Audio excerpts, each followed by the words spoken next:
bueno, ir guiándonos de otra manera y también ir sosteniendo un poco más lo que dice el papel, porque muchas veces cuando de tanto leer no llegamos a comprenderlo del todo. En cambio, si nos envían algún video, nosotros nos podemos apoyar un poco más ahí y es un poco más llevadera Sí, la materia, porque a veces tanto leer hace un poco engorrosa el sí, estudio. sí. No, yo creo que los videos están bien, están bastante bien, ¿sí? Bueno, ¿alguien más quiere opinar acerca de cómo ven la materia, por supuesto, dentro de las circunstancias en las que nos encontramos? Si tienen alguna sugerencia para mejorar, dentro de todo, ¿no? Parece que Cristian solo opina.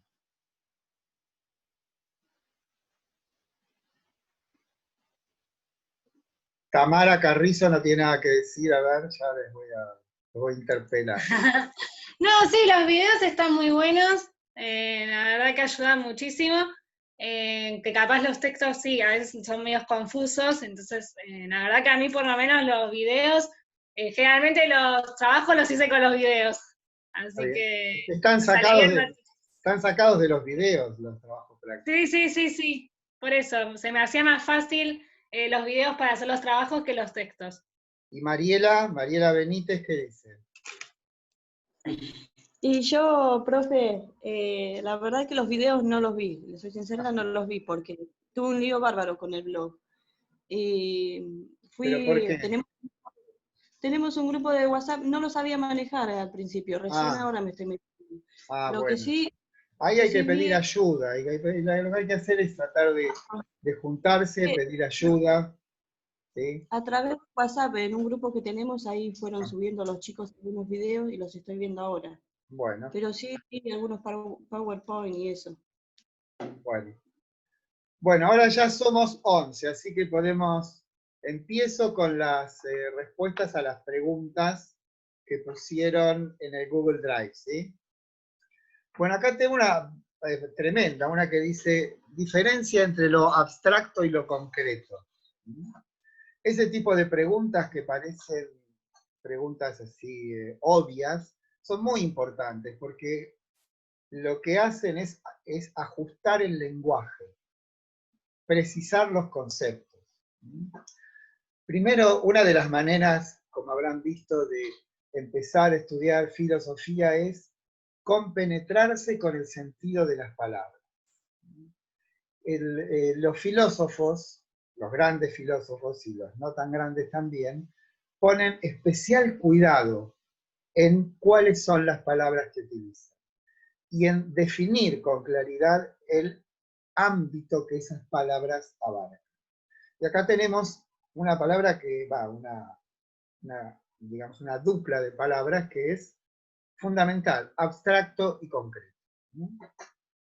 Y como les digo, una de las maneras de introducirse en el mundo de la filosofía es determinar con claridad el sentido de las palabras. Y para eso, muchas veces lo que sirve es la etimología de las palabras. Y la palabra abstracto es una palabra latina y digamos, en su parte final está la palabra tractum, que es la misma raíz de tractor. O sea, en la palabra abstracto hay una idea de movimiento. Entonces la cuestión es precisar en qué sentido hay un movimiento en la abstracción. La abstracción, por otra parte, tenemos que tener en cuenta, es una acción intelectual. Corresponde al aspecto intelectual de nuestra manera de conocer. Tenemos muchas maneras de conocer. Una es la sensible, aquello que nos afecta a través de los sentidos. Y hay otra manera de conocer que es la manera intelectual. Bueno, si queremos ubicar el término abstracción, lo tenemos que ubicar dentro del orden de lo intelectual. O sea, la abstracción en principio es una acción del intelecto. Ahora bien, ¿en qué consiste esa acción? Y dijimos que la palabra abstracción tiene en su sentido la palabra de traer algo, de sustraer algo. Bueno, La abstracción es la operación intelectual a través de la cual, ante un contenido sensible determinado, por ejemplo, nosotros abstraemos su forma. ¿Qué quiero decir con esto? Claro, esto es más bien Aristóteles que Platón, porque ahí es donde podemos aplicar con mayor claridad la palabra abstracción. La operación intelectual a través de la cual nosotros sacamos algo de algo, porque en ese está el sentido de la palabra, es ¿qué es lo que sacamos de ese algo? ¿Qué es lo que abstraemos? Y abstraemos aquel aspecto fundamental de algo. O sea, cuando nosotros, aunque esto parece el camino inverso, vemos una silla, lo primero que tenemos es una afección sensible. O sea, algo del mundo a través de los sentidos nos afecta. Esa afección sensible es comprendida porque nosotros ya tenemos, de algún modo abstraída, la noción de silla. ¿Me explico? Hablan los micrófonos y díganme si me explico o no. Sí, sí. Sí, profe. ¿Sí? Bueno, lo concreto, por otra parte, sería aquella materia bruta, podemos decir, sobre la que se aplica el intelecto y abstrae una forma. Ahí estaría la diferencia. Concreto sería, en cierto ámbito, aquello que los sentidos nos aportan, como la materia cruda, la materia sin elaborar. Y la acción intelectual es abstraer. ¿Pero qué es lo abstraído? Lo abstraído es lo que resulta ser esencial de esa materia que nos es ofrecida a través de los sentidos. ¿Estamos? ¿Seguro? No duden en preguntar. Esto no es fácil el asunto de la filosofía. Ustedes se habrán dado cuenta que representa un salto en lo que hace al manejo del lenguaje, al tratamiento de determinados temas, al uso de determinadas palabras. Entonces, es muy importante que hagan este tipo de preguntas en apariencia tan básicas, tan elementales, pero justamente esas palabras básicas, elementales, son como los cimientos sobre los que ustedes pueden ir elaborando el conocimiento propiamente filosófico, ¿no? Bueno, vamos a ver qué hay. Después tenemos cuestiones, diferencia entre moral y ética. Ustedes habrán leído el excelente artículo de Celia Cabrera, ¿no? Que tiene un problema que es, pero el problema no es de ella, sino del asunto que tiene que tratar, ¿no? El asunto que tiene que tratar es, de algún modo, algo abstracto, siguiendo con estas palabras, ¿no? ¿Qué es la moral? Entonces, vieron que lo primero que hace Celia Cabrera es ir al origen de la palabra. La palabra moral es una palabra latina. Viene de more, que quiere decir costumbre. Entonces, primera acepción de la palabra moral, costumbres, hábitos. Ahora, cuando intentamos pensar qué significa eso, decimos, aquello que, por ejemplo, en el ámbito de una familia se considera como lo correcto, lo adecuado, lo acostumbrado, eso sería algo así como el cuerpo de normas implícitas que rigen el comportamiento de las personas en el ámbito familiar. Ahí hay límites, hay inhibiciones, hay prohibiciones, pero todo eso no está explicitado, no es que hay el padre de familia escribe en un pergamino y lo pone frente a la mesa familiar y dice, bueno, este es el decálogo de las normas de esta familia. No. Las normas que rigen el comportamiento en particular de una familia son implícitas. Es como una suerte de acuerdo implícito que se va gestando a lo largo del tiempo. O sea, sí, cuando nosotros tenemos 5 años, nos mandan a hacer las compras y nos quedamos con el vuelto, nuestro padre o nuestra madre nos dirá, eso está mal por esto y por lo otro. Bueno, así es como se van constituyendo en nosotros las normas.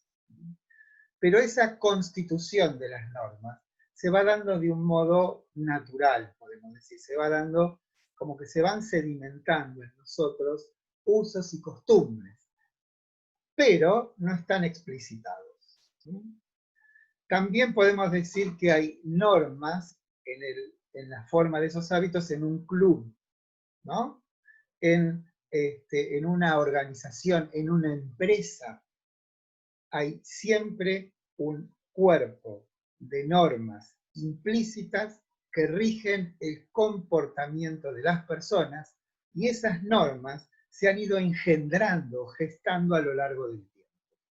Ahora, ¿qué hace la ética? La ética intenta pensar esas mismas normas y otorgarles un carácter sistemático. Cuando decimos sistemático, queremos decir que hay un orden. Y cuando decimos que hay un orden, decimos que hay una jerarquía.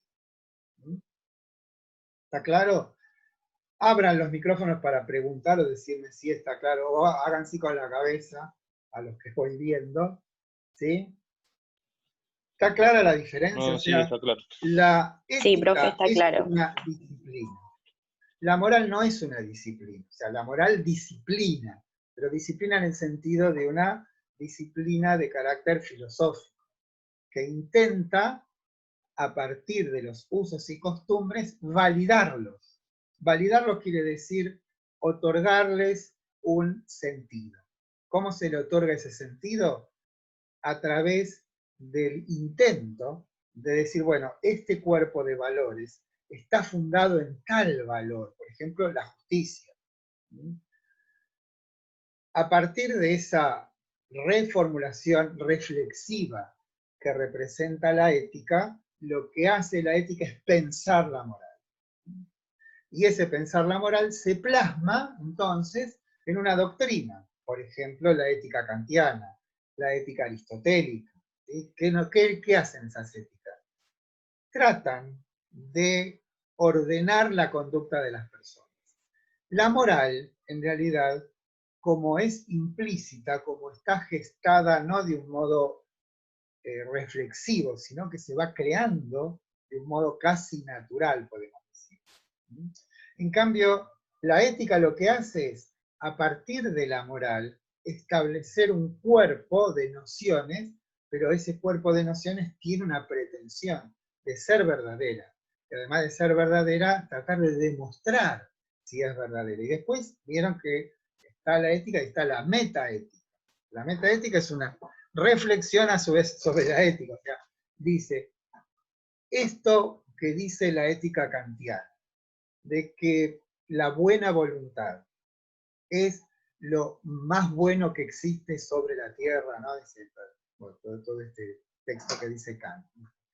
¿Qué hará la metaética? Va a reflexionar acerca de si es válido el procedimiento que usa Kant para establecer su ética. Pero eso es un problema que se nos escapa. Lo importante aquí es que comprendamos la relación que existe entre moral y ética. Insisto, la moral se gesta más o menos espontáneamente en un determinado grupo humano y engendra o gesta una serie de normas que regulan el comportamiento de las personas que pertenecen a ese grupo. Esto, el ejemplo más claro lo tienen en sus familias. El ejemplo lo pueden tener, hacen un grupo de estudio, ¿sí? Donde se juntan 5 personas y se dedican a estudiar esta materia, filosofía, e inmediatamente en que esas personas se reúnen, hay toda una serie de normas implícitas que regulan el comportamiento. Por ejemplo, si hay uno que no estudia dentro del grupo, los otros 4 le digan, mira, o te integrás al grupo o te salís del grupo. Esa es una norma que regula el comportamiento. ¿Sí? Vamos a estudiar Aristóteles este fin de semana. Y alguien lleva una botella de vodka. Dice, perdóname, no, tenemos que, ¿me explico? O sea, esas son las normas implícitas que regulan el comportamiento de las personas. Después, pónganle que en ese grupo dice, ¿por qué no voy a poder tomar vodka? Entonces ahí aparece una reflexión ética, porque en la medida en que lo que preserva a este grupo son una serie de normas, y entre esas normas se tiene en cuenta que cada uno debe ocuparse de un asunto en particular que hace al bienestar general, cualquier acción que lesione esa organización, ¿cómo se llama? Ese grupo, implica una sanción. ¿Sí? Entonces, ahí estamos estableciendo una ética porque estamos diciendo cuál es explícitamente el orden de valores que regula ese grupo. ¿Sí? Porque ya lo plasmamos y decimos, esto está bien, esto está mal, y tratamos de decir por qué está bien o está mal. Y eso es una ética. ¿Está bien? ¿Me siguen? Sí, profe, yo tengo una duda. Dime. Cuando se dice es ético pero no moral, ¿a qué se Sí. refiere? Que se usa mucho. Ah, vos decís en el lenguaje común. Bueno, el lenguaje común, viste que Sí, no sigue, por ejemplo, cuando dice es un comportamiento no ético, está diciendo que está vulnerando alguna norma, y ahí no sabemos si explícitamente o no. Por ejemplo, vieron que hay, no solamente en las empresas, sino en las agrupaciones profesionales, por ejemplo, los contadores y los abogados, tienen un comité de ética. En los hospitales hay un comité de ética. Tenemos una sola pastilla para dársela a 2 enfermos que tienen el mismo grado de gravedad. ¿A quién le doy la pastilla? Esa es una decisión ética. ¿Se dan cuenta? No es moral, claro, sí.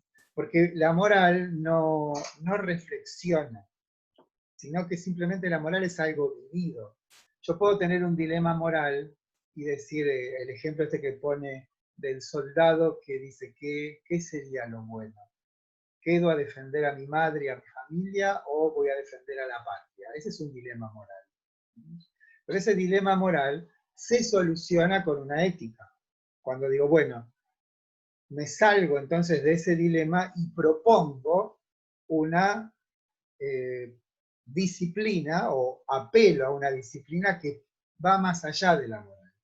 Y digo, bien, ¿cuál es el valor básico a defender en lo que corresponde a un individuo? ¿Lo que tiene que ver con sus afectos personales o individuales o lo que tiene que ver con el bienestar general de toda una nación? Ahí está formulado éticamente. Entonces, según lo que vos evalúes, porque vos después tenés que decir qué es mejor, el bienestar particular o el bienestar general. Y esa determinación de qué es lo más valioso va a terminar con el dilema, me quedo en mi casa o me voy a la guerra. Porque si yo formulo y digo, es más importante el bienestar de la mayoría, esto es, aquello que llamamos la nación o la patria, que el bienestar de mis afectos particulares. Esa es una reflexión ética.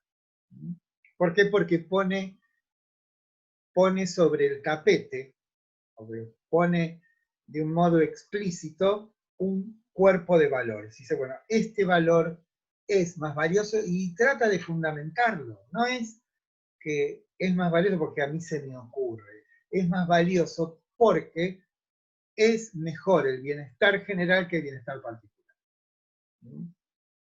¿Te expliqué, Ailén? Sí, profe, perfecto. Gracias. Bueno. ¿Qué más tenemos? Buenos días, profe. Sí. ¿Quién me Buen habla? día. Andrea Cruz. Sí, querida. Basta que estoy en el trabajo. Sí, dime. Una preguntita, profesor. Sí. ¿Un ejemplo de ética deontológica?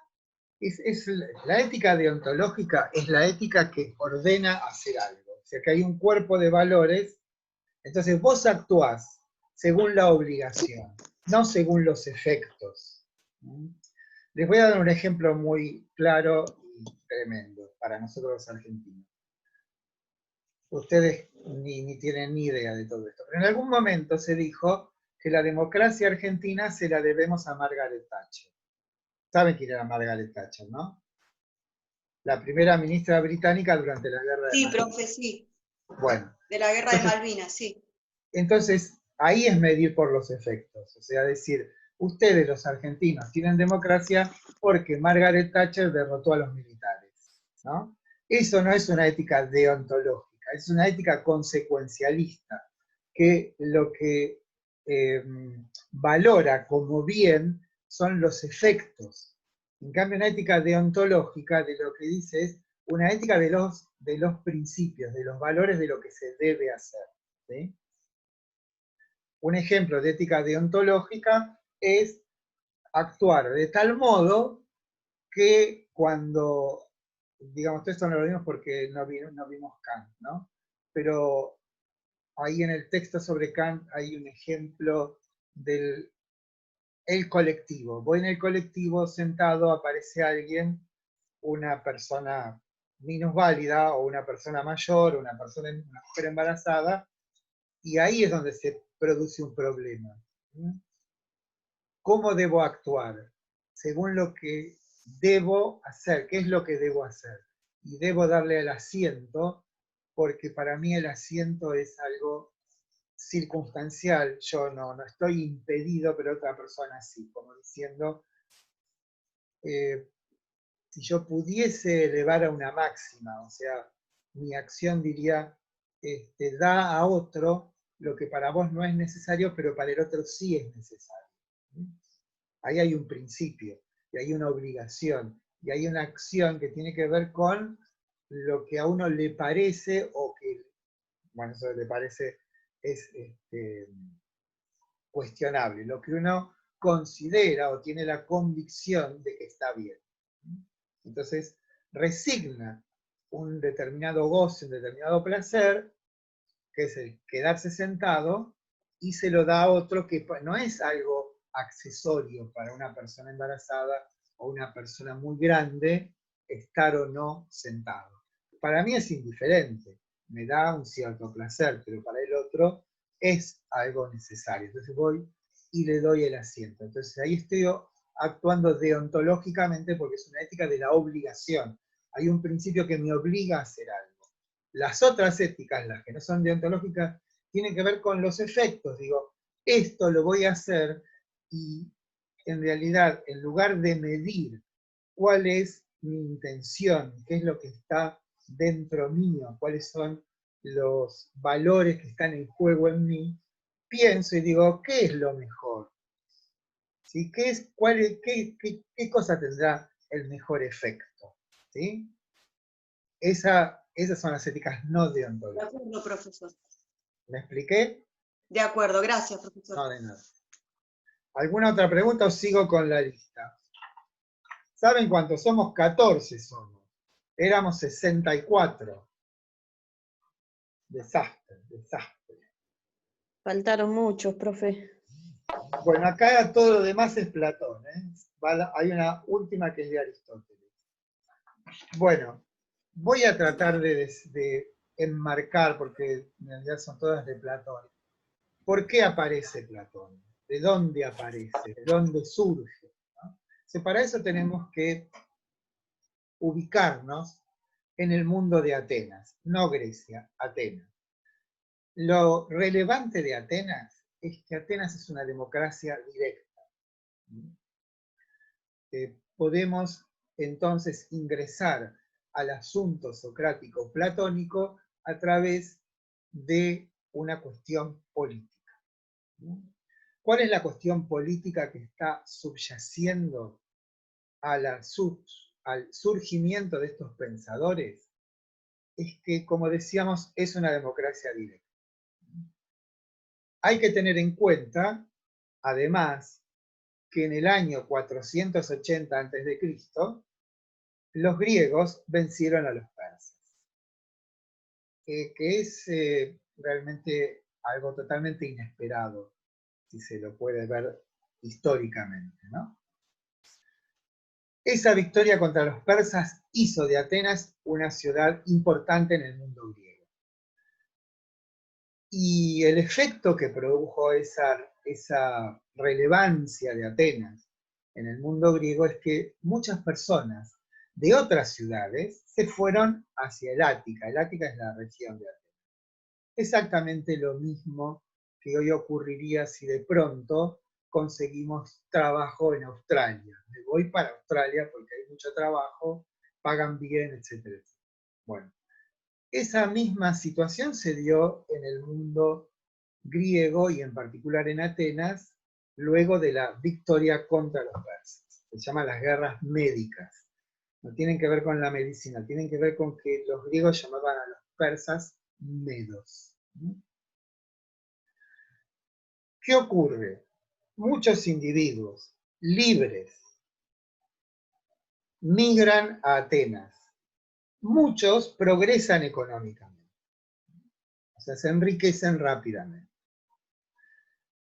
La otra cuestión es que saben ustedes que el mundo griego es un mundo de conflictos. O sea, no hay manera de que los griegos se pongan de acuerdo si no es a través de la guerra. Entonces, ¿qué pasa? Estos individuos recién llegados, enriquecidos rápidamente, son, sin embargo, convocados para la guerra. Entonces estas personas dicen, para ir a la guerra soy ciudadano ateniense, pero para gobernar la ciudad no. Entonces ahí hay un conflicto de intereses. Ese conflicto de intereses se resuelve a través de una negociación. Esa negociación se llamó Reforma Hoplita. Un hoplita es un soldado griego de infantería, ¿no? ¿Cómo se soluciona entonces? ¿En qué consiste esa reforma? Que todos aquellos que financian su equipamiento militar tienen acceso a la asamblea. Y aquí otra particularidad de la democracia ateniense, que yo vivo en Temperley, ¿no? Supongamos que estamos en una democracia directa, entonces a mí, por sorteo, me toca ir al Consejo Deliberante de Lomas de Zamora, no me eligen, tengo que ir porque soy un ciudadano. ¿Me explico? No es que hay una elección previa. Y además, eso que pasaba en Atenas, la palabra demos, de democracia, quiere decir barrio. Son como las diferentes localidades del Ática. Entonces, ir a la asamblea, que se llama eclesía, no es que a mí me eligen para ir, sino que por sorteo, en algún momento de mi vida voy a tener que ir. ¿A qué? A representar los intereses, las necesidades de mi demos, ¿no? De mi pueblo, de mi localidad. Ahora, cuando ocurre entonces que estos individuos, estos nuevos ricos, llamémosle, acceden a esa posición de poder que es la asamblea, se encuentran con que para poder eficazmente participar en los debates que se dan en ese mundo ateniense, habría que tener una determinada capacidad, idoneidad, aptitud en el manejo de la palabra. Y ahí es donde aparecen los sofistas. Como estos individuos, digamos que no son atenienses de las familias tradicionales, acceden a la asamblea, hay una evidente asimetría entre lo que los atenienses podían a través de la palabra y ellos. Hay que tener en cuenta, y esto también es fundamental, que en Atenas, como en muchos lugares de Grecia, el uso de la palabra era un poder. No era una aptitud entre otras, sino una cualidad necesaria para poder tener algún éxito en el mundo de la polis. Entonces aparecen en escena unos profesores contratados por estos individuos para que les enseñen el arte de la palabra. Esos individuos se llaman sofistas. Los sofistas no vienen de Atenas, vienen de otras ciudades. Son eruditos, diríamos hoy. Pero, y esto es lo fundamental, lo que enseñan es una técnica. Una técnica es una manera de saber hacer cosas. Y además una técnica no tiene valores.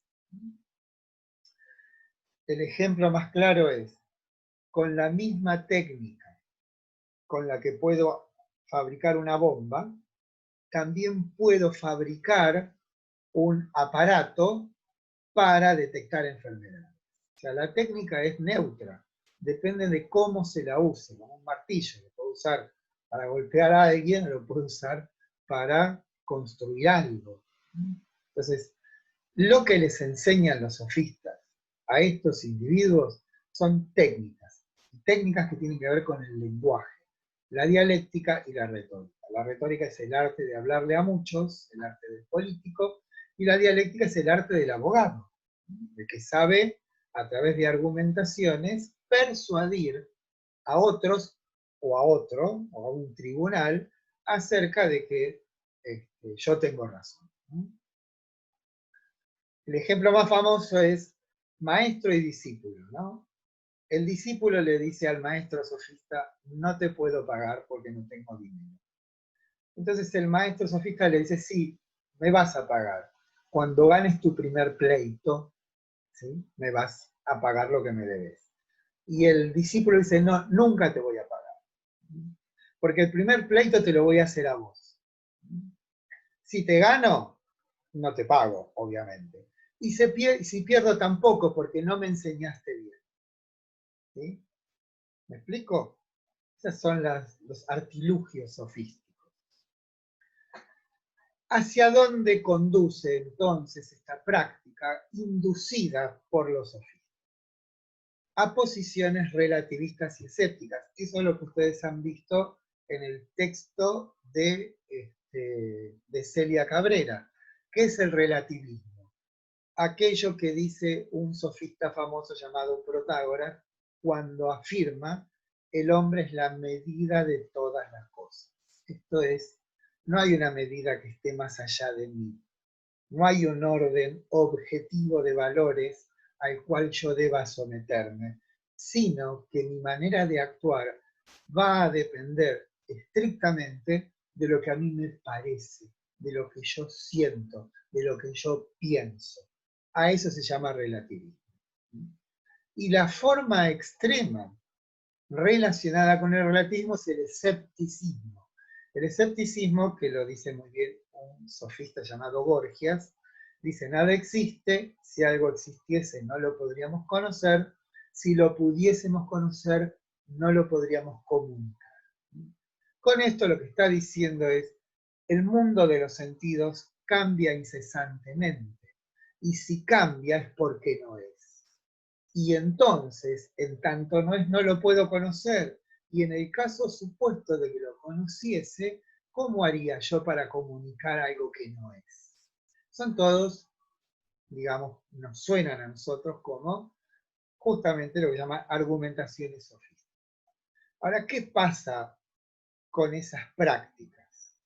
¿Qué ocurre en Atenas en el momento en que aparece Sócrates? Sócrates nace 11 años después de la victoria contra los persas. Nace en el 469.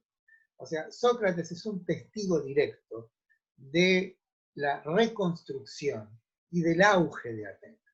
Y también es un testigo directo de la decadencia de Atenas. O sea, él vio toda, digamos, tiene como un panorama de las diferentes situaciones que condujeron a Atenas a una situación de debilidad y de decadencia. Y así como hace un médico, lo que hace Sócrates es diagnosticar cuál es la enfermedad ateniense. Y como hace todo médico, como ustedes podrán, todos fuimos al médico, ¿qué hace un médico? Observa, ¿qué es lo que observa? Fenómenos. ¿Cuáles son los fenómenos? Y mire, doctor, tengo un dolorcito acá, a la mañana tengo un zumbido en el oído, me duele el dedo gordo, bueno, lo que fuese. Entonces, ¿qué hace el médico? Observa. ¿Qué es lo observado? Fenómenos o síntomas. Una vez que termina su observación, ¿qué hace? Diagnostica, dice, lo que vos tenés es gripe. Y después, ¿qué hace el médico? Te da un remedio terapéutico. Entonces, podríamos decir que este hombre, Sócrates, que es un observador privilegiado del desarrollo de Atenas, privilegiado por una cuestión biográfica, podemos decir, es un testigo preferencial de los fenómenos que ocurren en Atenas. Y entonces, como si fuese un médico, se da cuenta de que la enfermedad no son los sofistas, no son las prácticas sofísticas. La enfermedad es que en Atenas prevalece la parte, el individuo sobre el todo. Como que los atenienses se hubiesen olvidado de que aquello que los hizo grande fue la cohesión que existía entre el Estado y los ciudadanos. Con el advenimiento de estos nuevos ricos, llamémosle, con la aparición de los sofistas, el fenómeno de conjunto es el fenómeno de un estado decadente, de toda la sociedad. Y el diagnóstico es el todo ha dejado de imperar sobre las partes, y las partes imperan sobre el todo. Es como, otra vez si ustedes quieren, el mismo ejemplo del grupo de estudio de 5 compañeros que se juntan a estudiar filosofía, 4 estudian y 1 no. Entonces, hay alguien que está haciendo prevalecer sus propios intereses por el interés de la mayoría. Eso es lo que diagnostica Sócrates. Y trata de encontrarle una solución. Esto es una terapéutica, un remedio, ¿no? Perdón, profesor, Sí.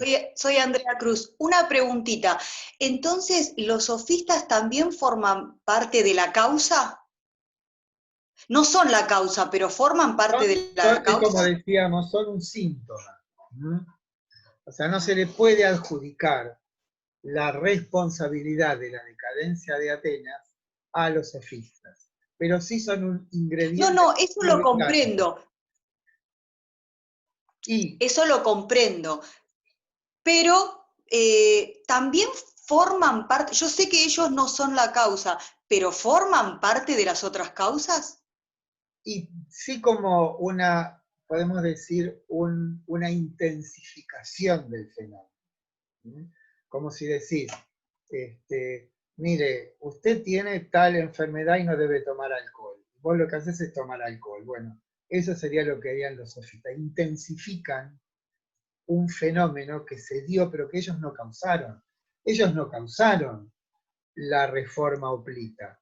Ellos no causaron el advenimiento a situaciones de poder a individuos que no eran atenienses. ¿Te das cuenta? Ellos aparecen ahí y aprovechan porque, una cosa que es tragicómica, la única época en la historia de Occidente donde alguien se hizo rico dando clases era en la época de los sofistas, porque cobraban fortunas. Pero hay que, digamos, considerarlos como alguien que intensifica una enfermedad, ¿no? O un síntoma, pero no son la causa. Forman parte del fenómeno, pero no como causa, sino como podemos decir un agravamiento de los síntomas. ¿Me explico, Andrea? Está, profesor, gracias. Bueno, entonces estamos con la terapéutica socrática. Sócrates, saben que es una persona muy particular. Está la historia esta de que va el amigo Querefonte al oráculo de Delfos y el oráculo dice, sí, el más sabio de Atenas es Sócrates, y Sócrates se hace el sorprendido. Y trata de corroborar lo que le dice el oráculo, y se da cuenta, y acá está la parte más conocida de Sócrates, que muchos creen saber, pero en realidad no saben. Y él sí sabe algo con certeza, que no sabe nada, ¿no? Es el solo sé que no sé nada.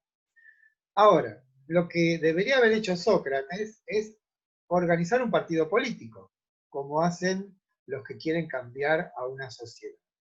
Pero Sócrates tiene una particularidad que es algo así como una voz interior, casi divina, podríamos decir, que lo orienta. Pero ¿cómo lo orienta? No diciendo lo que tiene que hacer, sino diciéndole lo que no tiene que hacer. Entonces, cuando Sócrates dice, bueno, voy a dedicarme a la política, esa voz interior se lo prohíbe. Entonces, ¿qué hace Sócrates? Dice, bueno, mi tarea terapéutica respecto de Atenas consistirá en que yo vaya persona por persona y trataré de persuadirlo a través de la palabra para que cambien su alma, para que cambien sus convicciones, para que se den cuenta de que el interés particular muchas veces va en contra del interés general, que es necesario pensar correctamente para vivir correctamente. Eso es la terapéutica socrática. Consiste entonces en que uno, a través de un correcto pensar, pueda transformar a través de la palabra las convicciones de los interlocutores. Cuando digo convicciones, piensen ustedes que nosotros, todos los seres humanos, en apariencia caminamos sobre la tierra. En realidad, nosotros transitamos sobre nuestras convicciones. Nuestras convicciones son las que hacen que el mundo sea de una manera determinada. Y dado que el fenómeno ateniense era un fenómeno de disolución, de destrucción, y ese fenómeno estaba causado por esta perversión en las convicciones de sus conciudadanos, Sócrates se toma la tarea de intentar, yendo uno por uno, y a través de la palabra, y a través del recto conocimiento, de transformarlos. ¿Está claro?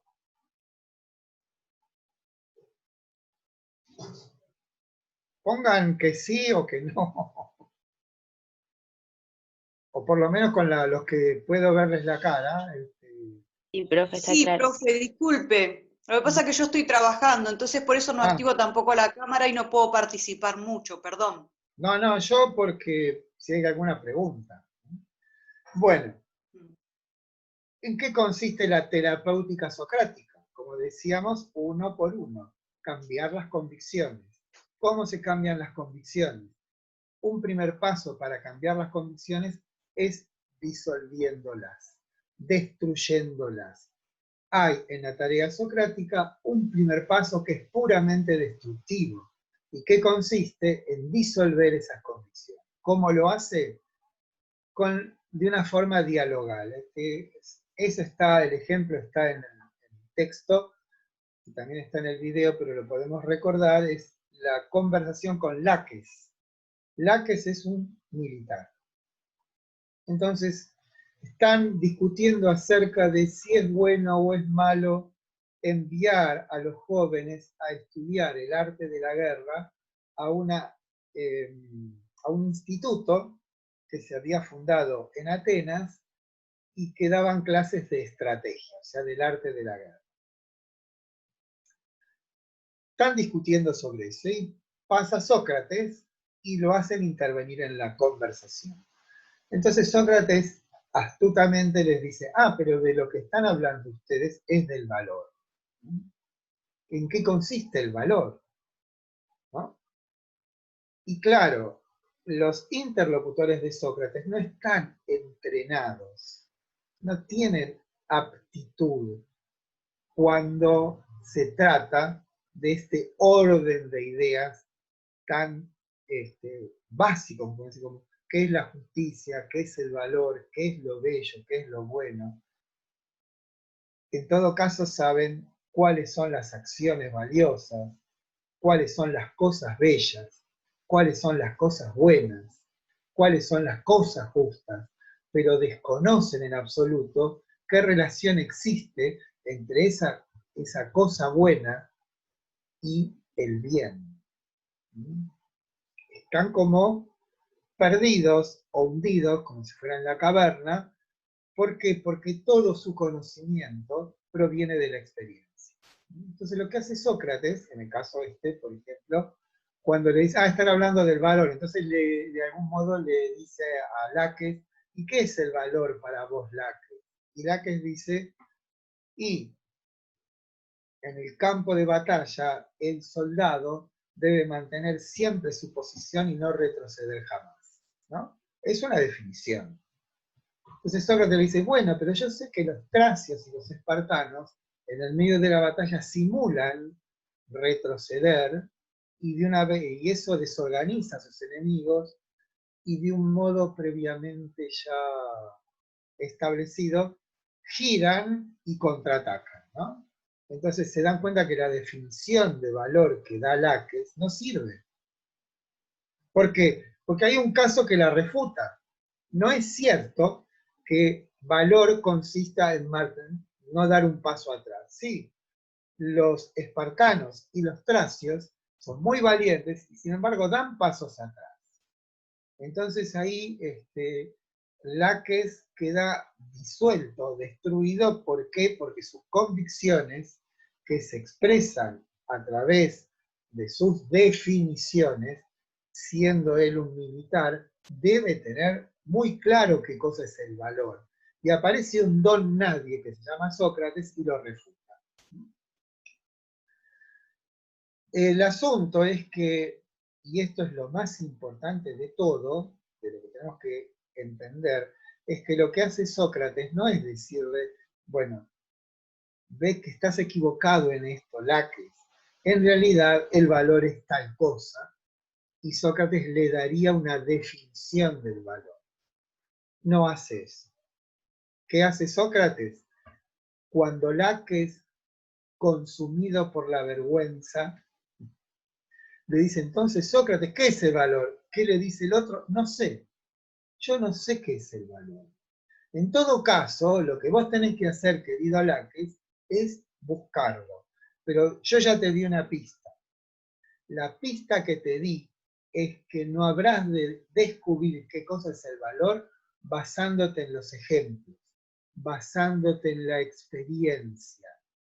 La única manera de poder descubrir nociones tales como el valor, la justicia, la bondad, es desprenderse del mundo de las apariencias, del mundo de la experiencia, del mundo de la opinión y girar la mirada hacia nuestra interioridad. Allí, en nuestra interioridad, está lo más valioso del hombre, que es su alma. Ahí es donde entonces tú, Laques, debes buscar qué cosa es el valor. ¿Cómo se llama esa posibilidad de poder captar a través del intelecto aquello que es el valor en sí mismo? Ética intelectualista. Esto es el conocimiento de los valores en sí mismos, que claramente no están afuera, no los vamos a encontrar en la experiencia, sino que deben ser descubiertos a través de una tarea que tiene que ver con una interiorización, con una búsqueda interior. Y es ahí donde habremos de encontrar ese tipo de noción. Pero además, la ética intelectualista... Perdón, profesor, perdón. Sí, ¿A eso se le llama ética intelectualista? exactamente. Está, de acuerdo. ¿A la búsqueda interior Más de que lo que se interior, debe hacer? porque yo puedo hacer una búsqueda interior de mis propias costumbres. No, aquí se trata de acá donde hay que poner el acento, no es el interior, sino el intelecto. Es el intelecto, o a través del intelecto, y en la interioridad del hombre, que es donde reside su aspecto más valioso, su alma, donde habrás de descubrir aquellos valores. Cuando se los descubre, se lo hace a través del intelecto, y por eso se llama ética intelectualista. Pero además tiene una nota que es fundamental y que vale tanto para Platón como para Sócrates, y que es fundamental, es que cuando yo conozco el bien, me vuelvo bueno.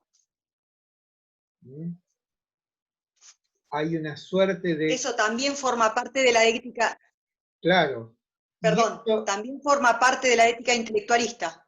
claro, ese es el aspecto fundamental. Quien conoce el bien se convierte en él, se convierte en bueno. Eso es lo De acuerdo, fundamental, porque gracias. eso vale para Platón también. Y la otra De nota acuerdo. fundamental es que es irreversible. No es que una vez que yo he conocido de un modo genuino aquello que reside en la hondura, en lo más valioso que es el alma humana, mañana me olvido. No, una vez que yo he captado, he aprendido eso valioso, yo me convierto a eso y no hay paso atrás. Esa es la De acuerdo, de acuerdo. nota fundamental de la ética intelectual. Uno, hay un giro de la mirada. Ya no voy a la búsqueda de la verdad en los fenómenos que están fuera de mí, en el espacio y en el tiempo. El giro de la mirada es desde afuera hacia adentro. ¿Hacia adentro hacia dónde? Hacia lo más valioso del hombre. ¿Qué es lo más valioso del hombre? Su alma. ¿Con qué instrumento capto aquello valioso en el alma? Con mi intelecto. ¿Cuál es el efecto de esa acción, producto de esta conversión de la mirada, de este giro de la mirada? Que yo me convierto en aquello que conozco. ¿Mm? Llamamos a eso ética intelectual. De acuerdo. ¿Está todo, está claro, De acuerdo, muchachos? muchas gracias, muy claro. Otros, háblenme. Sí, profe, por mi lado sí, soy Andrea Cruz. Sí, profe, sí. Esperen que me voy a buscar el agua un segundo.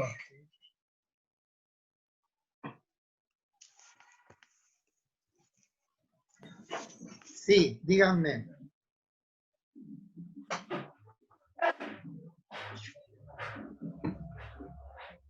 ¿Alguna opinión, alguna reflexión, alguna pregunta? Bueno, profesor, respecto a Platón, bueno, medio que estoy un poco embarullada con lo bello y lo bueno. Sí, ahora viene Platón, Bueno, perdón. Estamos Perdón. con Sócrates. Pónganse en la cabeza esto de Sí, profesor. médico, el médico de la polis, pero que, fíjense, ustedes van o vamos al psicólogo, ¿no? ¿Qué hace el psicólogo? Nos hace hablar, ¿no? A partir de eso, pongámoslo en el momento de la observación. El psicólogo observa. ¿Qué es lo que observa? Nuestra conducta. ¿Cómo se manifiesta nuestra conducta? A través de determinados fenómenos. Nuestros sueños, nuestros miedos, nuestros dolores, nuestro esto, nuestro lo otro. Eso forma parte de la observación. A partir de la observación diagnostica. Dice, o no nos lo dice a nosotros, pero lo piensa, dice, bueno, acá lo que tenemos es un padre ausente, pónganle, no sé. Y después viene la terapéutica. ¿Cómo hacer para que esa lesión interior del padre ausente podamos nosotros cicatrizarla, podamos nosotros neutralizarla? A eso se llama terapéutica. ¿En qué consiste esa terapéutica? En hacer preguntas interesantes, inteligentes, adecuadas, preguntas que nos sirvan a nosotros para recomponer nuestra debilitada identidad, digamos, ¿no? Bueno, Sócrates hace lo mismo. Lo hace además a través de la palabra, pero tiene algo así como una garantía más firme que un pobre psicólogo, que es que él tiene la expresa convicción de que en nosotros existe algo de carácter divino, algo de carácter inmortal, que es el alma. Entonces dice, despojémonos de este mundo de apariencias, hagamos este giro de la mirada y apuntemos los ojos del espíritu hacia aquello valioso en sí mismo que no está afuera. Porque fíjense qué es lo que hace Laques. Laques basa su definición en una observación externa, en un ejemplo. Y aquí no valen los ejemplos, aquí lo que vale es una noción que albergue, que contenga en sí todos los ejemplos posibles de valor. Porque no hay solamente valor en el campo de batalla, debería decirle Sócrates a Laque. Hay también valor en la madre que defiende a sus hijos. Hay también valor en el padre o en la persona o en el individuo que deja de hacer algo que resulta nocivo para otro. El valor se dice de muchas maneras. Por eso Sócrates agarra y le dice, mira, yo no sé lo que es el valor. Que quizás lo dice de un modo pedagógico. Lo interesante es que vos lo descubras. Pero te doy una ayudita. No lo busques más afuera. Afuera no está. Está dentro tuyo, ¿no? Por supuesto, mucho éxito no tuvo porque vieron lo que le pasó después, que lo condenaron a muerte, ¿no? Y todo ese tipo de cosas. Bueno, y ahí un señor joven, brillante, de las mejores familias de Atenas, llamado Aristócles, ¿sí?, cuyo sobrenombre es Platón. Platón quiere decir de espaldas anchas. Eso es el nombre. El nombre es un sobrenombre. Platón está 7 u 8 años al lado de Sócrates. Entonces, hay algo, y acá nos vamos directamente a la fundamentación de la doctrina de las ideas, pero hay algo que este joven perspicaz, este joven atento, observa en la conducta de Sócrates. Y lo que observa es que Sócrates, en esos 7, 8 años, y tengamos en cuenta que estamos delante de un hombre inteligente, joven, lúcido, atento, se da cuenta de que Sócrates en todo ese tiempo jamás se contradijo. Jamás dijo una cosa e hizo otra. Y un temperamento pensante como el de Platón se da cuenta de que si Sócrates observa esa integridad en la conducta, es porque debe haber algo en Sócrates que no es de carácter humano, empírico, debe haber algo divino. Y si hay algo divino en Sócrates, debería estar en todos nosotros. ¿Qué es el ingrediente divino en Sócrates?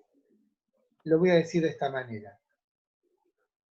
¿Vieron que hace un rato hablábamos de cómo se generan en nosotros las convicciones, cuando hablábamos de la moral, ¿no?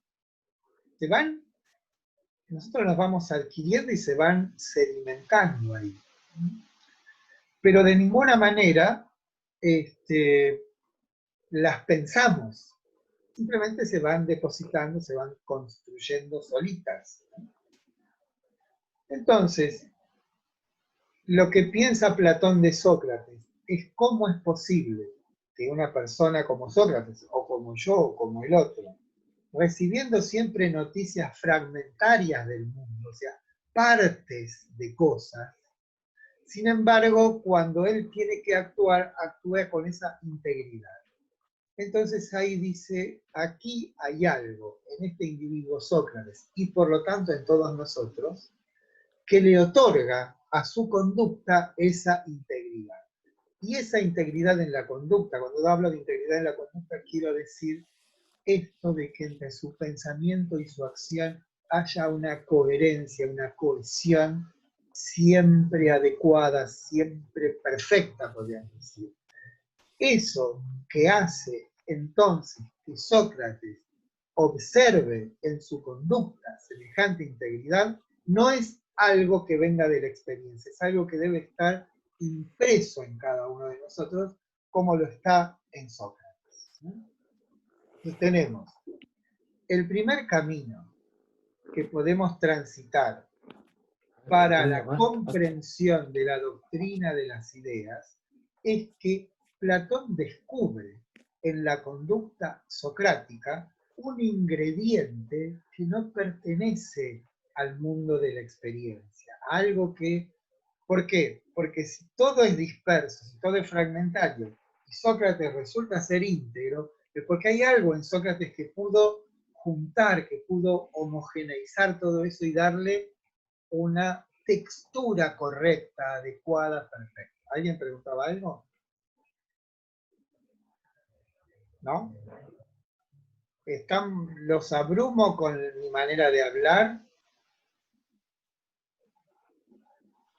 No, está muy bien. No, profe, está bien, Está ¿eh? bien, está bien, está bien. Porque yo me agarro está de, bien. ¿cómo se llama? Me entusiasmo y... Bueno, entonces, primer camino hacia la doctrina de las ideas, que es la doctrina fundamental del pensamiento platónico, podemos encontrarlo en la herencia socrática. Y esa herencia socrática en particular debiéramos prestar atención a la integridad de Sócrates. Y llamamos integridad de Sócrates a esa correlación que existe entre su pensamiento y su conducta. Y esa correlación, esa integridad, en la opinión de este joven perspicaz que es Platón, no es un ingrediente que venga de la experiencia. No es algo, ¿por qué? Porque en la experiencia no hay esa integridad. ¿Se dan cuenta? Entonces debe haber algo, tanto en Platón, en Sócrates como en todos, que no sea posible una conducta como la socrática. Esa conducta como la socrática tiene un único elemento para volverla inteligible, lo que hemos llamado ética intelectualista. ¿Está claro?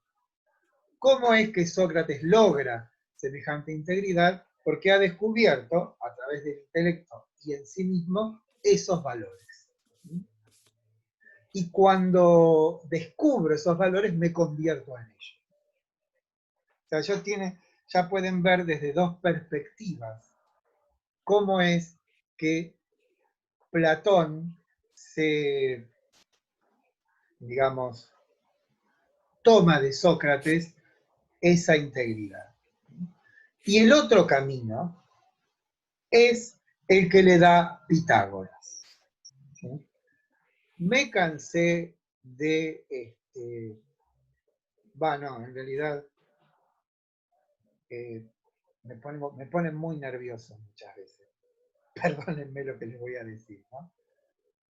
Digo en una de las preguntas del trabajo práctico, Platón coincide con Pitágoras en que la matemática es la forma más alta del conocimiento. Y todos me mandan sí. ¿No vieron el paradigma de la línea? Donde la matemática es el grado inmediato inferior a un orden más superior que no es la matemática. En la misma pregunta contestan cosas que son contradictorias.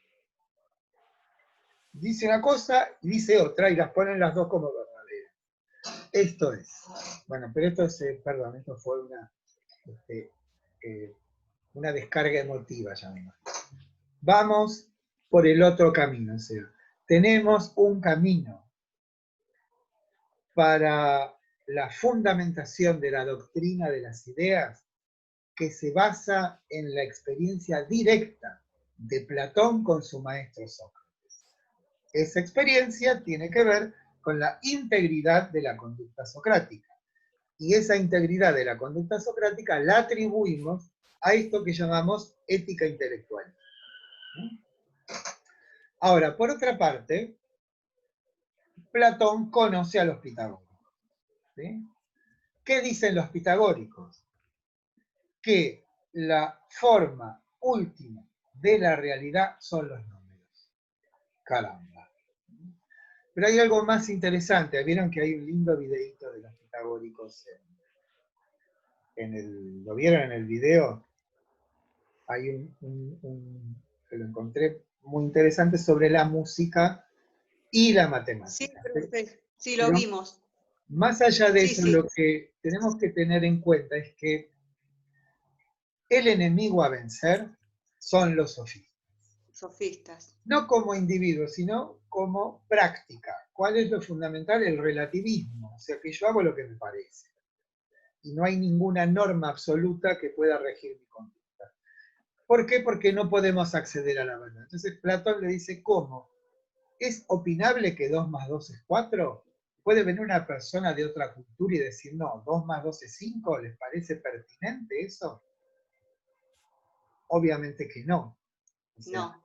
la primera forma de refutación a la práctica sofística es la demostración de que existen verdades que son independientes de las opiniones, convicciones, saberes de los individuos.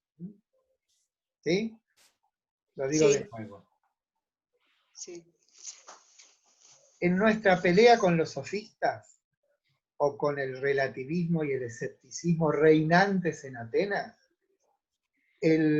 la estrategia platónica se funda en mostrar que existe un orden de conocimientos que es indubitable, que no es corroído por las opiniones.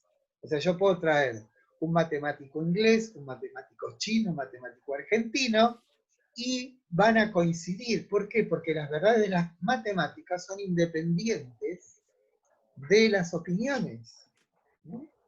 Piensen ustedes el teorema de Pitágoras. Todos lo hemos estudiado en la secundaria, ¿no?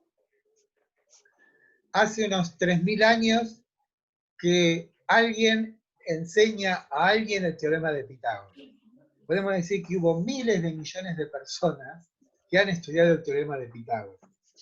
A esas personas el teorema los cambió. ¿Por qué los cambió? Porque los hizo estudiar, los hizo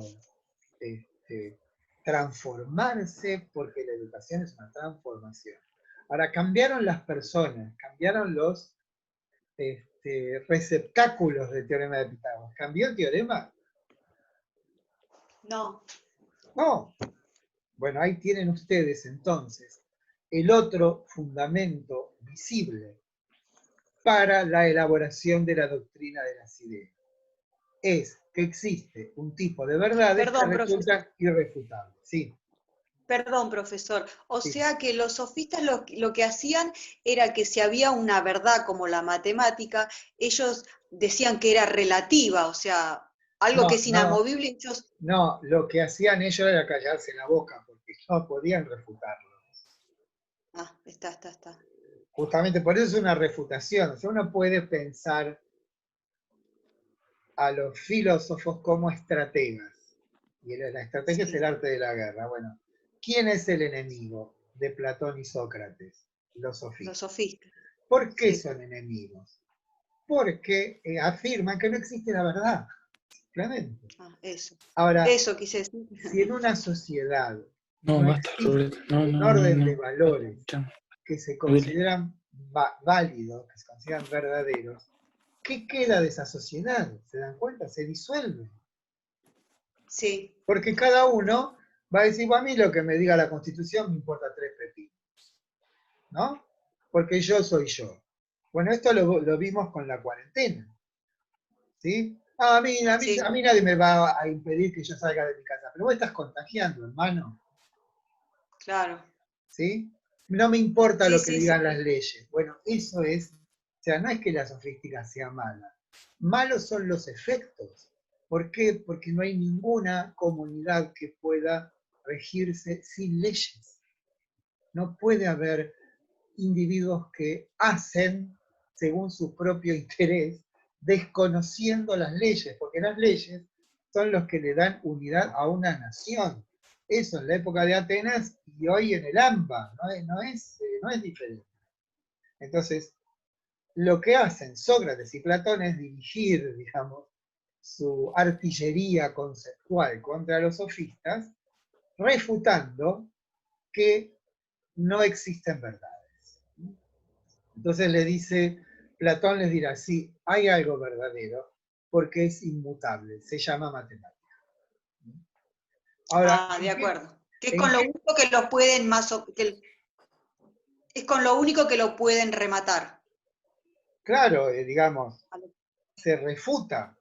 O sea, más allá de que... Claro, por eso usted dice que la matemática, que el teorema de Pitágoras es lo que no cambia. Con eso es lo único que se lo puede refutar a los sofistas. Claro, no con el Así. teorema de Pitágoras solamente, sino con toda la matemática. No, comprendo, pero usted dio como ejemplo el teorema de Sí. Pitágoras que nunca cambia, etcétera, ¿no? ¿Se entiende Bueno, lo que digo? sí. Bueno, es eso.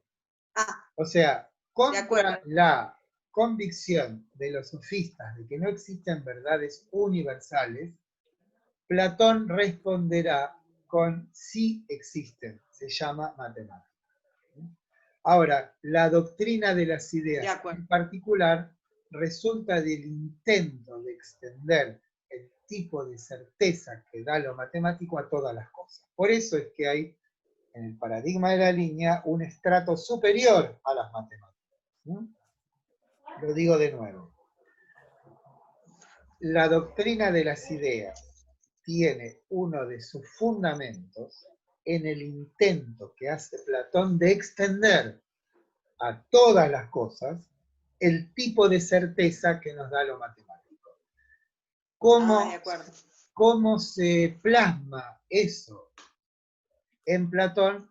En la doctrina de las ideas, donde existen los modelos ejemplares de todas las cosas que existen acá en el mundo de abajo. ¿Sí? Está. Sí, gracias. Ahora, ese orden de las ideas no es simplemente una acumulación de ideas, sino que tienen un orden sistemático. ¿Dónde podemos descubrir ese orden sistemático? Muy claro, en el lenguaje común. Si yo digo perro, o digo, ¿cómo se llama tu perra? Se llama Pancha, ¿no? Pero cuando yo digo Pancha, no estoy simplemente diciendo Pancha, estoy diciendo un ente espaciotemporal que es un ser vivo, que es un mamífero, que es un cánido, que es de raza atorranta, que se llama Pancha. ¿Se dan cuenta? O sea, cuando nosotros pensamos, el solo hecho de pensar, el solo hecho de determinar la naturaleza de algo, ahí estamos haciendo involucrar en esa definición o en esa palabra todo un cuerpo que nosotros no nos damos cuenta. Pero, ¿se dan cuenta de lo que les digo cuando yo digo perro o gato o libro o lo que fuere? En mi cabeza hay toda una trama de nociones que están presentes en ese algo particular.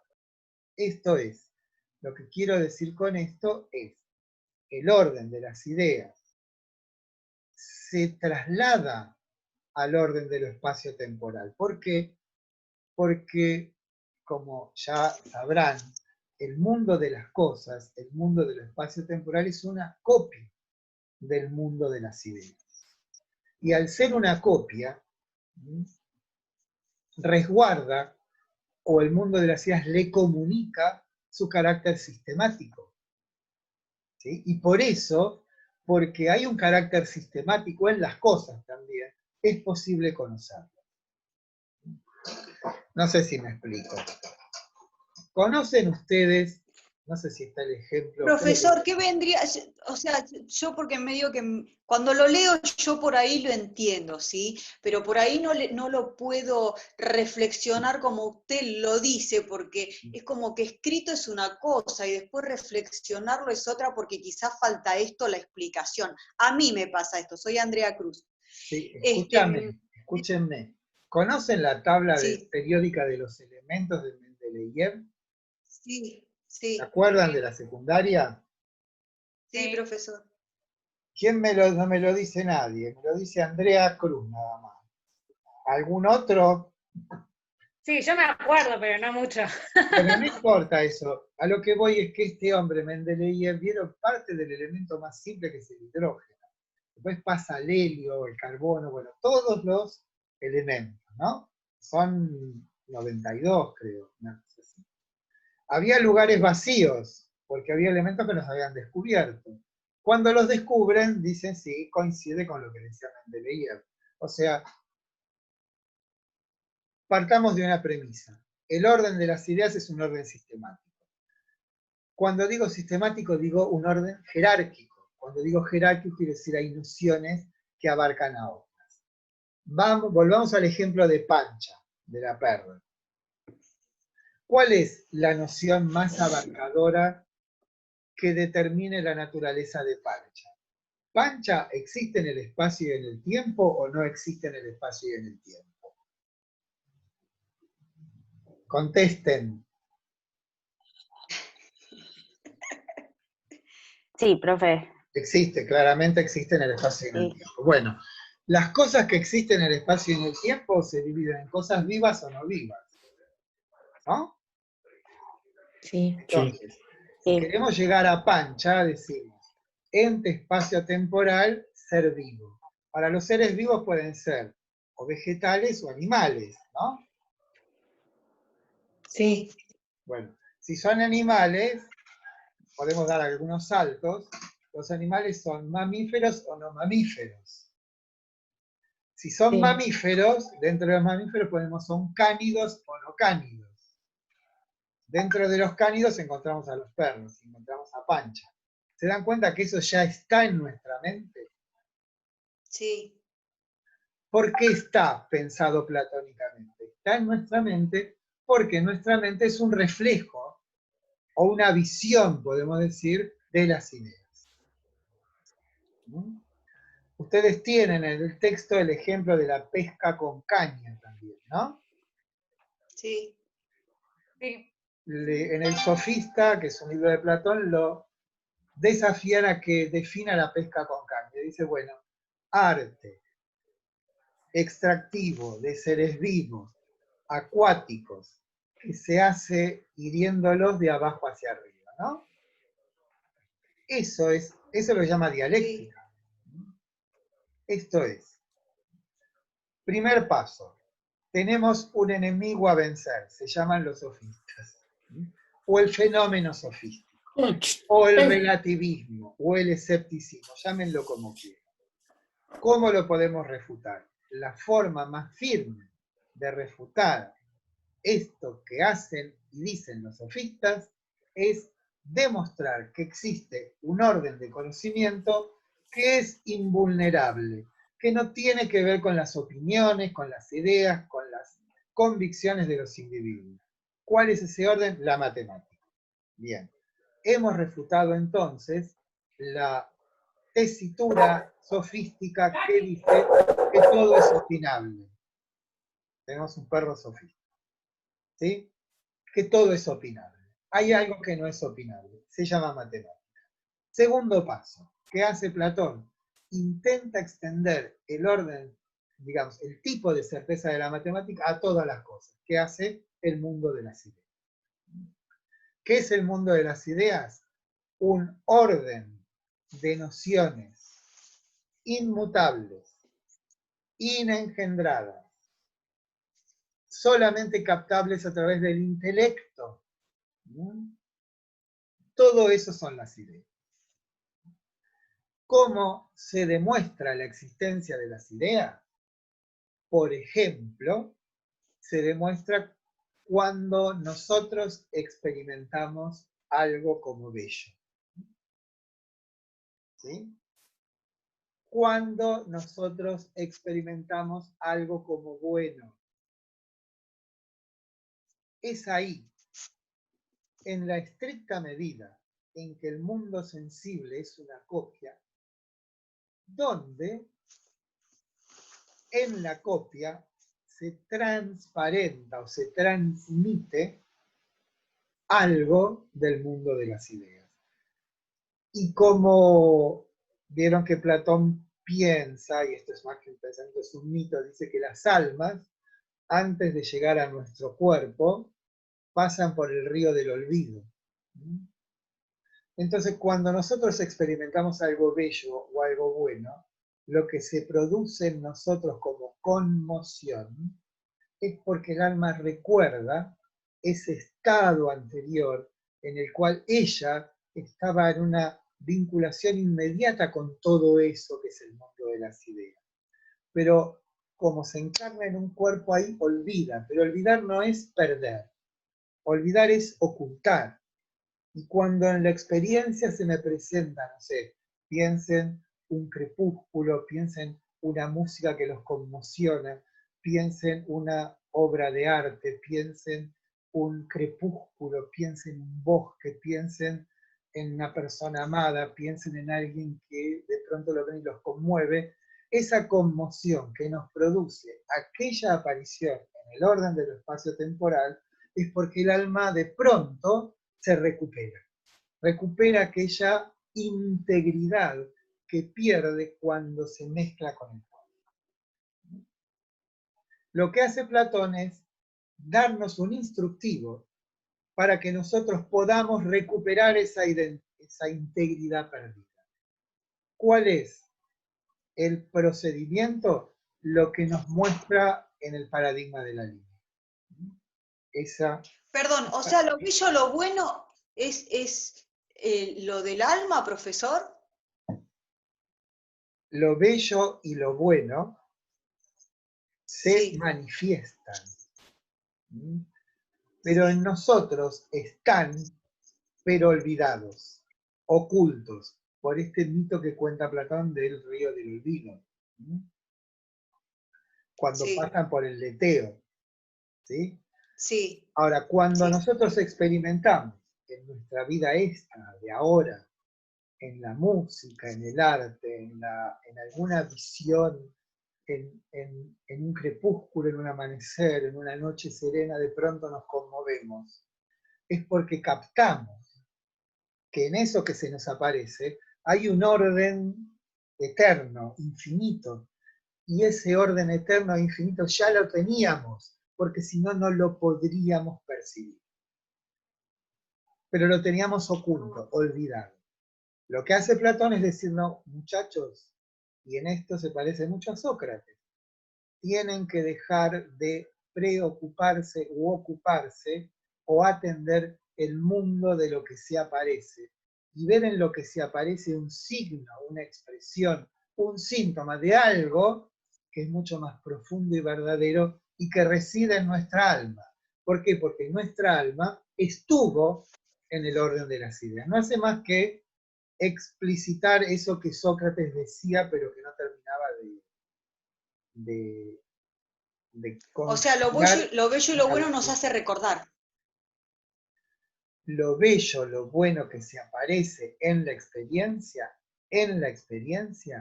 produce ese fenómeno de la evocación, o de recordar aquello que nuestra alma sabía de un modo íntegro. Pero de pronto esta confusión con el cuerpo hace que nos distraigamos. El alma produce una distracción, podemos decir, o el cuerpo. Entonces creemos o tomamos las copias como los originales. ¿Qué es lo que le pasa a Alcibíades? ¿Qué le pasa a Alcibíades? El cobre por oro. Él cree que poseyendo el cuerpo posee la belleza que está en ese, el caso de Sócrates no porque era muy feo, pero bueno, la belleza interior, o sea, cuando nosotros, supongamos, nos enamoramos de un joven bello o de una joven bella, y de algún modo consumamos esa relación, porque se llama posesión, ¿no? Poseemos ese otro cuerpo, después viene una especie de desazón. ¿Por qué? Esto pensado platónicamente. ¿Por qué proviene la desazón? ¿De dónde proviene? Porque yo aspiraba a través del enamoramiento, digamos, o de la atracción, a que eso absoluto que estaba en mí se vuelva o se satisfaga de un modo completo y perfecto con la posición de esa copia bella. Pero me doy cuenta de que eso es una manifestación de lo bello, una expresión de lo bello, pero no lo bello en sí. Por eso Diótima comienza por los cuerpos, pero ¿hasta dónde asciende? Hasta lo bello en sí, o lo bueno en sí, que es lo mismo. Bello y bueno son lo mismo. No sé si me explico. Sí, sí, gracias. Bueno, y después tengo alguna pregunta, chicos. Así descanso un poquito. Nos queda media hora de Aristóteles. ¿No hay preguntas? Perdón, profesor, perdón que sea obvia, pero yo me mareo un poco. O sea que lo espacio-temporal, ¿no es cierto? Lo espacio-temporal es esto que está el mundo de las ideas. No, lo espacio-temporal es lo que tenés delante de los ojos, donde estás viviendo, ahora, aquí y ahora. Lo que está en el espacio y en el tiempo. Las ideas no están en el tiempo, son intemporales. No cambian. No están en el espacio porque no están en un lugar porque no tienen cuerpo, porque son ideas. Está. Lo espacio-temporal es lo que te rodea, las cosas y las personas que te rodean, el mundo como tal. ¿Sí? Está, profe, gracias. ¿Alguna otra preguntita?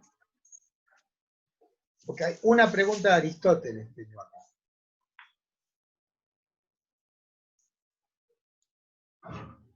Todos los demás los tenemos. Me preguntan, ¿qué es el bien y qué es la felicidad para Aristóteles? ¿Sí? Somos 13, habría que venir a alguien de mala suerte. Bueno, somos 14 porque estoy yo también. Como habrán visto, Aristóteles es el discípulo, el buen discípulo. El buen discípulo es el que no sigue al maestro, sino que lo contradice. Aristóteles estuvo 20 años en la academia. La academia no es el Racing Club de Avellaneda, sino que la academia es la academia que funda Platón como una suerte de universidad. Y Aristóteles estuvo ahí desde los 17 hasta los 37, o sea que casi una vida. Y lo que hace Aristóteles con Platón es invertirlo. Vieron que lo primero que habrán visto en el video de Aristóteles que hizo el doctor Romero es críticas a la doctrina de las ideas de Platón. Fundamentalmente la crítica básica, es decir, vos, Platón, dividís el mundo innecesariamente, en el mundo de las ideas y en el mundo de lo espacio-temporal. ¿No? No es necesario hacer eso. Tampoco me explicás cuál es la relación que existe entre las ideas y las cosas. Tampoco me explicás cómo algo que es inmóvil es capaz de mover algo. Bueno, todo eso es lo que Aristóteles durante tantos años fue pensando y gestando su propia teoría. Para Aristóteles no hay dos mundos, hay un solo mundo. No hay un mundo de las ideas y un mundo de lo espacio-temporal. Hay un solo mundo. Y ese mundo está constituido por sustancias. Una sustancia es un compuesto de materia y forma. Habrán visto ustedes que hay lo que se llama la escala de la naturaleza, ¿no? Eso está en el... Está muy lindo como está puesto. La escala de la naturaleza es similar al paradigma de la línea, pero el paradigma de la línea tiene dos columnas. En cambio, la escala de la naturaleza o gradación de los entes son como estratos. Primero la materia prima, los 4 elementos, entes anomioméricos, homioméricos, alma vegetativa, alma sensitiva, alma racional, Dios. Esos son los estratos, si ustedes lo piensan, así son las cosas, ¿no? Entonces, tanto para Platón como para Aristóteles, y en general para toda la ética antigua, incluyéndolo a San Agustín, el fin de la vida humana es la felicidad. La cuestión es cómo definimos felicidad. Primero, lo primero que tenemos que hacer es no pensar la definición aristotélica o platónica de felicidad con la nuestra. No tiene nada que ver, absolutamente nada que ver, porque para nosotros felicidad es estar en un estado placentero que no varíe, estar en estado de comodidad, de, bueno, toda una serie de cosas que tienen muy poco que ver con Platón y Aristóteles. En el caso de Aristóteles en particular, la felicidad coincide con la plenificación de nuestra capacidad singular. Lo voy a decir de otra manera. Plenificación quiere decir hacer un ejercicio pleno de algo. ¿Qué es aquello que nos distingue? Lo que nos distingue es la razón. Entonces, para Aristóteles, la felicidad consistirá en el ejercicio pleno de la razón. Ahora, ese ejercicio pleno de la razón, ¿dónde se verifica? Se verifica, por una parte, en el mundo de la ciudad, o sea, ¿dónde vive el hombre? En la ciudad. Cuando dice Aristóteles, el hombre es un zoon politikon, no quiere decir que el hombre es un animal político en el sentido de que se dedica a la política. El hombre es el ser vivo que vive en la polis, en la ciudad. O sea, para Aristóteles es connatural la definición del hombre con que el hombre debe vivir en la ciudad, ¿no? Entonces, tenemos un camino para definir qué sería la plenitud, esto es, la felicidad, entendiendo por plenitud el ejercicio de nuestra capacidad singular, o sea, lo que nos diferencia. ¿Qué es lo que nos diferencia de los animales? La razón. En la polis, ¿es posible que exista para el hombre la plenitud? Sí, dirá Aristóteles, se llama prudencia.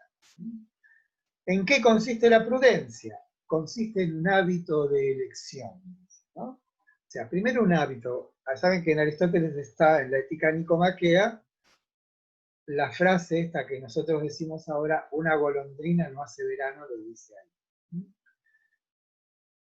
Otra vez, un hábito de elección. Esto es, el hombre virtuoso que aspira a la felicidad, esto es, a la plenitud, debe actuar.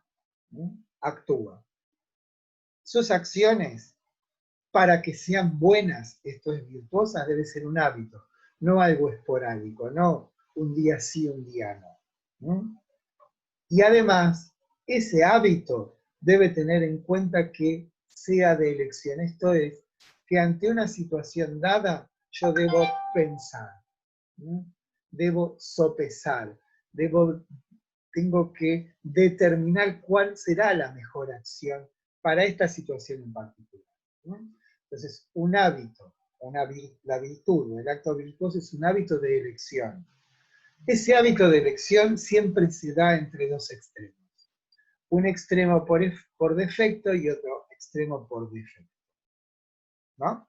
O sea, por ejemplo, la virtud de la valentía se ejerce entre la cobardía y el arrojo. El arrojo es el soldado que en pleno de ira se lanza a la batalla ciegamente, ¿no? Y el cobarde es el que se escapa. Bueno, el justo medio entre esos dos extremos será una acción virtuosa. Pero hay algo importantísimo ahí, que Aristóteles le agrega una palabrita, dice, para mí. Esto es, el acto virtuoso no es el justo medio entre los dos extremos. Yo esa pregunta la hice 10 veces y las 10 veces me la contestaron mal. Yo sé, es el justo medio. No, es el justo medio para mí, para mis posibilidades concretas. ¿Se dan cuenta?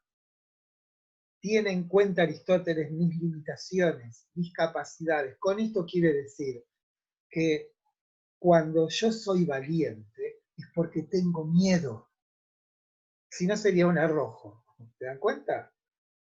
Entonces, hábito de elección que consiste en el justo medio entre dos extremos, uno por exceso y otro por defecto.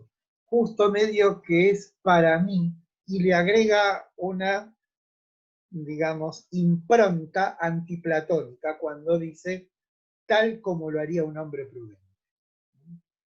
Esto es, el hombre virtuoso que vive en la polis, el hombre prudente, no aprende, sino, no de la idea de prudencia, porque si no sería platónico, aprende de cómo lo hacen los hombres prudentes, o sea, los hombres buenos. Entonces ahí tienen ustedes una primera definición de lo que consiste la felicidad para Aristóteles. Retomando, entonces, la felicidad debe consistir en la plenificación de nuestra cualidad distintiva.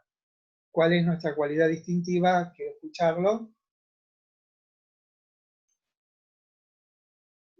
Digan. Lo intelectual, la razón. Obvio, porque eso es lo que nos diferencia de Pancha o del Potus, que somos racionales.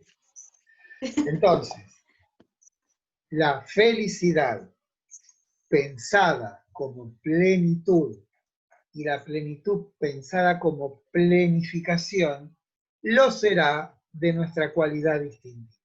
¿Cuál es nuestra cualidad distintiva? La razón. Ahora, el hombre vive en la polis. ¿Cuál será la manera más perfecta de ejercer la razón? La prudencia. ¿Cómo se ejerce la prudencia? A través de actos virtuosos.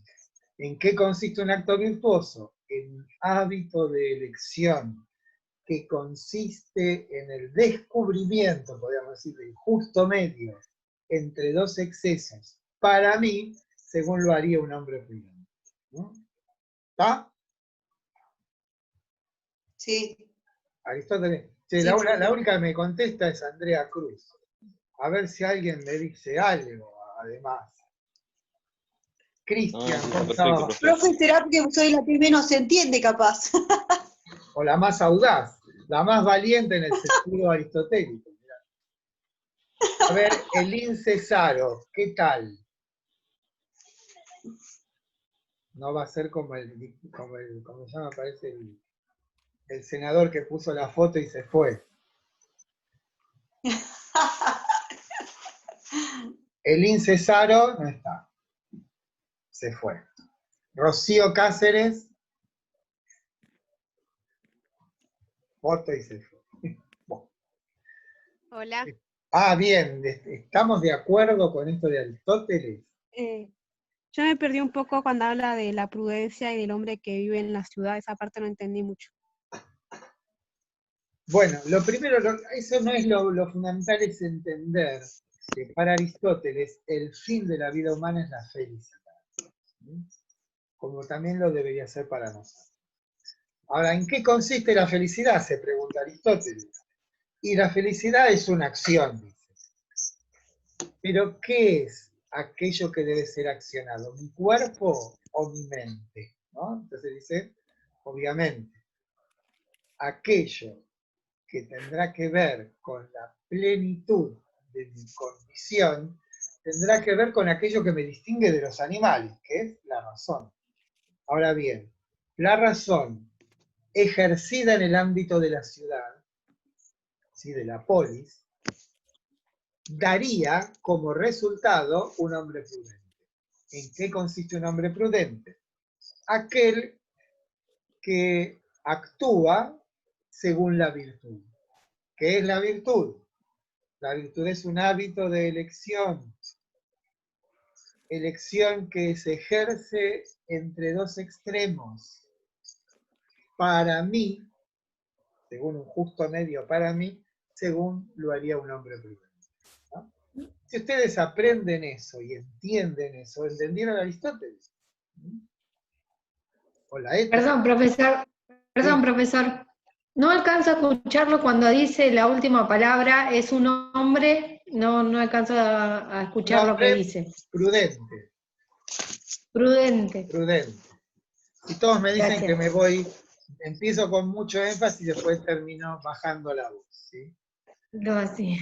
¿Está claro eso? Ahora, hay otra manera, hay otro camino de acceder a la felicidad, pero eso ya no ocurre para el hombre de la calle, no es para el hombre que vive en la polis, sino para el filósofo.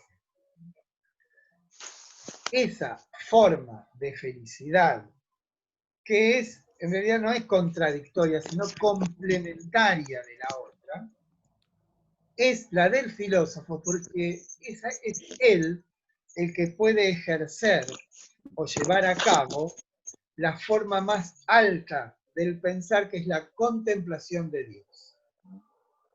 ¿Sí? Llama Aristóteles a esa posibilidad teoría. La palabra teoría del griego viene de ver o contemplar algo, con atención, ¿no? Pero, y esto es algo muy controvertido, pero está dicho por Aristóteles, que la experiencia de contemplar a Dios otorga al hombre un goce que no tiene absolutamente nada que ver con el goce tal como lo entendemos en este mundo, ¿no? O sea, ¿por qué? Porque vieron, para nosotros el goce es, bien, vamos a comer un asado, entonces tenemos hambre. El goce consiste en que, no, digamos, hay una cierta graduación en el goce, ¿no? Y así cuando se consigue, después se apacigua y después vuelve. O sea, el Perdón, goce, profesor. sí. Sí. No todos los hombres de la polis pueden ser felices, ¿no? Los esclavos no, porque no son hombres para Aristóteles. Las mujeres tampoco, me parece. Pero no importa eso. Son cuestiones de época. Potencialmente todos los Lo que pasa es que se me corta, profesor. Perdón, todos los hombres libres pueden ser felices. ¿Sí? No los esclavos, seguramente. ¿Sí? Pero todos los hombres libres pueden ser felices. Está, gracias. Pero hay otra, como digo, otra Gracias. forma de felicidad que no tiene que ver con esto, no tiene que ver, es complementaria, que tiene que ver con esto que llamo la contemplación de Dios, que es un goce que no lo podemos comparar con el goce físico nuestro, porque el nuestro se produce, decae, ¿no? O sea, tiene una suerte de gradación. Piensen, bueno, no quiero decir cosas impropias, pero el goce sexual es eso, ¿no? O sea, hay una consumación y una caída. El goce que experimenta aquel que accede a la contemplación de Dios no tiene altibajos, ¿sí? Es un goce perpetuo, porque parecería que lo que hacemos nosotros en esa experiencia que describe ambiguamente Aristóteles, es que participamos del goce de Dios. Dios lo único que puede hacer es pensarse a sí mismo. El Dios de Aristóteles no participa en el mundo, no es como el Dios judeo-cristiano, que el Dios cristiano manda a su Hijo, interviene en la historia, se pone en el tiempo y el espacio. El Dios de Aristóteles es un puro pensar, no participa absolutamente en los asuntos humanos. Por eso no puede ser objeto religioso. No hay religión del Dios de Aristóteles. No hay religión del motor inmóvil. Hay religión de un Dios que sea una persona con la cual uno de algún modo pueda conversar, ¿no? La oración es una forma de conversación. Ahora, a nadie se le ocurriría rezarle al Dios de Aristóteles, porque no actúa. ¿Sí? Lo que sí podemos, según Aristóteles, es acceder a una visión de Dios. Pero eso es excepcional y corresponde solamente a los filósofos.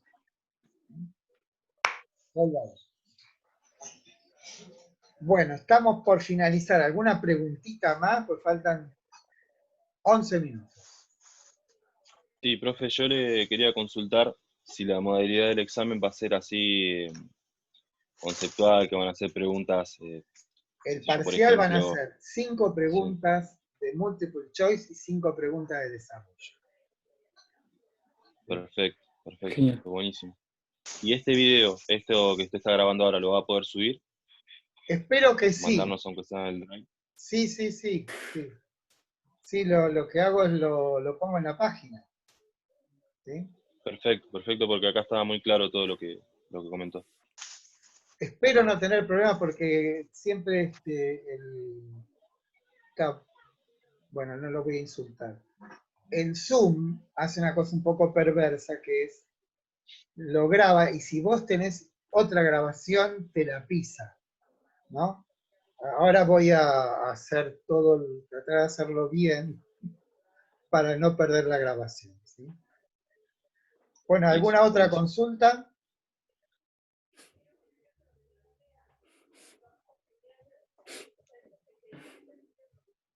Ailén Santamaría, Lauti Cardoso, ¿todos bien? Sí, no, todo bien. Está bien, ¿eh? Todo perfecto. Bueno, entonces nos vemos en la próxima Profe, una clase. preguntita. Sí, Andrea. Perdón, Pero, materia, entonces, para Aristóteles, ¿sí? Materia. Materia, cambia. La materia cambia. Claro. Vos tenés un árbol, cortás el árbol, lo llevás a la carpintería, al aserradero. El aserradero lo transforma en tablas, vos con la tabla te haces una mesa, ¿no? Sí, sí, sí. Lo que ocurre es que vos le informás, o sea, le incorporás forma a la materia. Sí.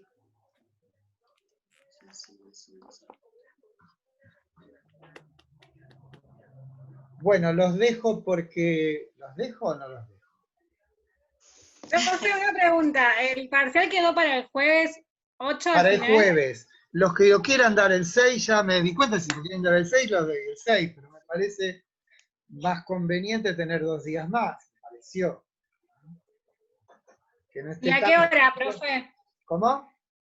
¿Y a qué hora el jueves lo mandan? Depende del horario que se hayan anotado ustedes. Buenísimo. Mañana, tarde o noche, esos horarios. Genial. Profe, una pregunta última. Sí, ¿Cuánto tiempo tenemos más o menos para resolver el parcial? 3 horas. Ok, perfecto. No se copien. Profe, Estoy harto sería... de encontrar gente copiándose. Es una pésima costumbre, ¿sí? Aparte Profe, perdón, ¿qué sería del grupo A el parcial? Claro, A, B y C es mañana, tarde y noche. Esto no tiene que ver con eso. Esto es una... Yo tengo 256 alumnos. No puedo hacer un Zoom decente con 200 y pico de alumnos. Entonces los partí en 4. ¿Sí? Sí, sí, sí. Pero no tiene que ver con el horario en que ustedes se anotaron. Eso es otra cosa. O sea, el horario que nos anotamos para la materia, dice usted. Claro, o sea, a la tarde. Si vos te anotaste a la tarde, el parcial lo vas a tener a las 2 de la tarde. Si a las 2 de la mañana, lo vas a tener a las 8 de la mañana. Si te anotaste a la noche, a A las la 6 de la tarde tarde. de 14 a 16, ¿no? De 14 a 17, que son 3 horas que tiene. Está el jueves de 14 a 17. Así es. Bueno, profe, gracias por todo. Que tenga buen día. Claro. Buen día a Bueno, todos. Chau. Adiós, muchachos, entonces. Dale.